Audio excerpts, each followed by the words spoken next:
Hey everybody, welcome back to Easy Guitar Practice. Before we break things down, let's go ahead and review this exercise.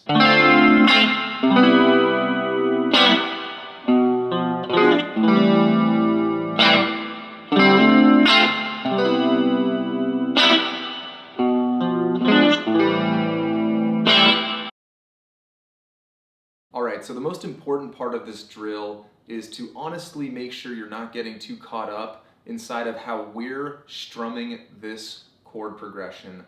Ultimately, this is just to get you prepared for the rest of your session, all the songs and solos you want to learn. So this should just be about getting some good strumming in there, getting some really integral chords under your fingers to start the session.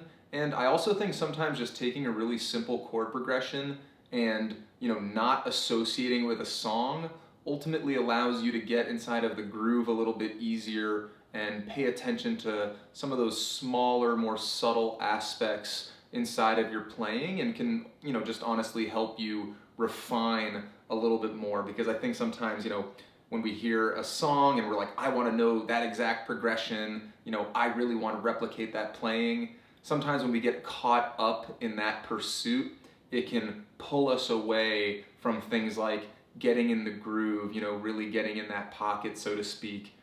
So anyways, I just want you to really focus on that as you're going through these chords. Just go for about 5 to 10 minutes, and that'll be a great warm-up no matter how you strum it, no matter how you approach it. Since this is the last exercise in our week's worth of exercises, I never like to go too in-depth and make it too heady. If you do want some extra info on the theory inside of this progression, go ahead and drop a comment and I can help you out. But for now, just use this to get yourself in a groove, get moving, and then just ultimately move on to all the songs and solos you want to learn in your session, and we'll see you next time.